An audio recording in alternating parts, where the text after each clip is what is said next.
You ever have one of those mornings where you look out your window and realize, yep, today's the day the crazy finally catches up with you?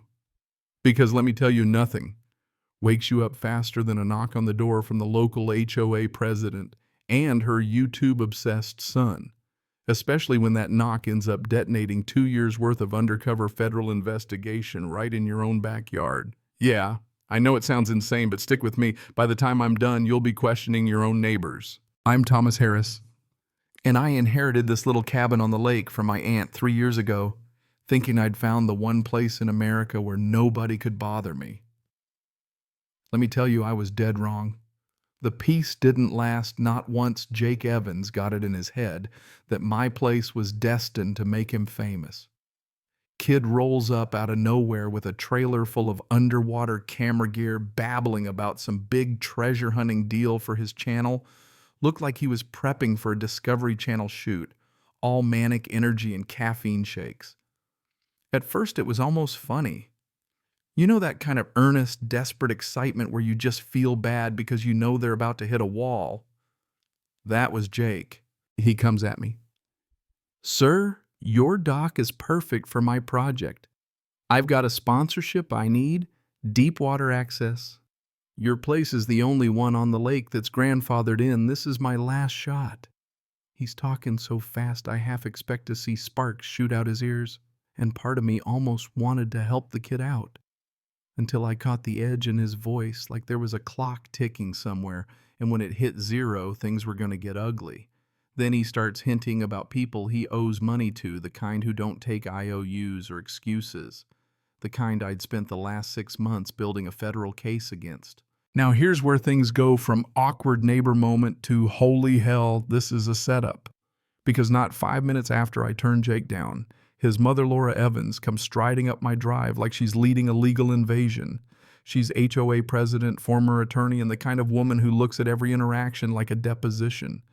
She's got that weaponized smile, and she launches right into community standards and cooperation like I'm the problem here for not giving in to her son's wild scheme. Let me tell you, I've worked undercover for years, and I know a legal threat when I hear one.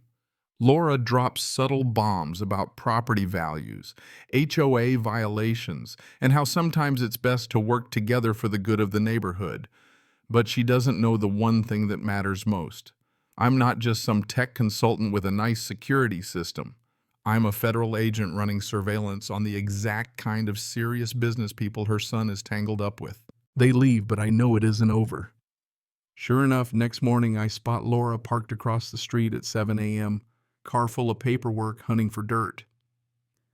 Meanwhile, Jake is stumbling around in my bushes at night, filming with his phone like he's training for America's worst spies. He was so busy trying to catch me at something illegal, he didn't even notice my actual surveillance hardware stuff you can't buy at Home Depot. Here's where the twist comes in. My old neighbor Frank Torres, who everyone thinks is just a retired mechanic, starts making weirdly accurate comments about surveillance tactics and federal coordination.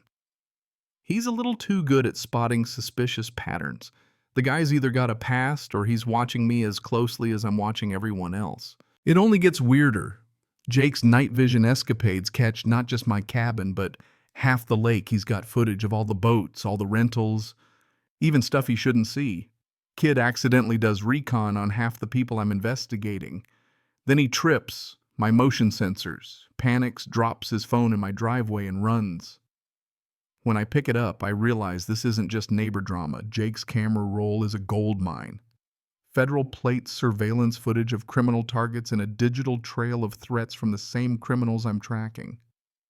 I mean, what are the odds, right? Laura comes to claim the phone, spinning a whole story about theft and privacy, threatening every kind of legal action she can name. Only now, I know just how desperate they are. That desperation turns to panic when Jake's financial mess comes spilling out during a police visit, and I watch in real time as Sheriff Mike Stone, good man sharp instinct, starts piecing together that this is way bigger than some dropped phone. He catches Jake in Li's pushes for names, and suddenly I'm hearing the exact same suspects I've been working for months pop out of Jake's mouth. At this point, Laura is caught between trying to cover for her son and pushing harder to get me to sell. She files complaints, brings in inspectors, and even tries to blame me when Jake sabotages neighbors' boats and docks. Except Frank, yeah. The retired mechanic catches Jake red-handed, quotes federal maritime law, and calls him out for endangering people's lives. If you ever want to see a mother's legal playbook set on fire, watch Laura's face when the county inspector praises my dock as the safest installation in 20 years while her son gets cited for vandalism. Then comes the real storm. Jake and Laura's creditors aren't just angry, they show up in broad daylight muscle and all threatening her in the grocery store parking lot. I'm standing there with my groceries blending in but clocking every detail for an anonymous tip to the sheriff.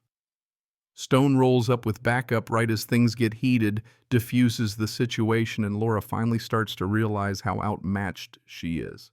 But instead of backing off, she doubles down, tries to get the county to shut down. My dock keeps pushing, all the while Jake gets worse. And then the bottom drops out. One afternoon, I'm in my kitchen when I see Jake get snatched right off his driveway by two real heavies. It's a textbook kidnapping right out in the open.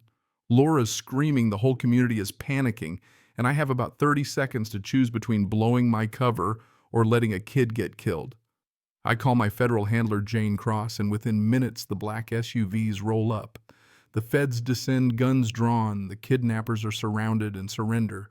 My neighbors watch as Jane steps out, flashes her badge, and drops the bomb.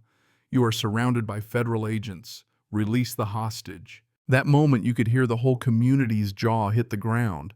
Turns out Frank Torres, yeah, that neighbor with the Coast Guard hat, pulls his own badge, announces he's been undercover too, and lays out how Jake and Laura had gotten tangled in a money laundering ring using local vacation rentals as fronts. Everything, Jake's harassment, Laura's legal threats, the sabotage, was connected to a criminal network worth over $50 million. And here's the kicker. Jake's insane filming, Laura's obsessive paperwork, it became the smoking gun for the feds. His drone footage caught meetings and cash drops. Her records mapped out the entire network. Their campaign to ruin me actually finished my investigation for me. Poetic justice, right? Federal raids happen, at dawn boats get seized, properties get locked down, and the so-called big fish is pulled out of the lake, dripping wet and handcuffed. Laura ends up facing obstruction charges, but the prosecutors cut her some slack since she unintentionally helped us bust the case wide open. Jake, well, the kid gets diagnosed with bipolar disorder, sentenced to community service, and starts a mental health YouTube channel, a lot safer than treasure hunting, trust me. Our little lake community, famous overnight. Property values soar, families finally sleep easy, and Frank gets himself elected HOA president on a no more criminal nonsense platform. Even Bob Martinez, who filmed half the drama for his neighborhood safety project, ends up selling his footage to the news and making a small fortune. But here's what really cracks me up 6 months later. The new neighbors move in. Same story, different faces. Lawyer mom entitled "Kids Start Poking Around About My Security Systems" and hinting maybe my cabin would be better for community use. Only this time the whole neighborhood's battle-tested and ready. Frank documents everything. Bob's camera's rolling. Jennifer's got the parents organized, and David Carter, our Army vet, offers to consult on home security. You'd think the new folks might notice all the plaques about civilian cooperation with federal law enforcement, but hey, some people have to learn the hard way. So let me ask you, what would you do if the quiet guy next door turned out to be a federal agent and every bit of your neighbor drama was really a front row seat to the biggest crime bust in town history?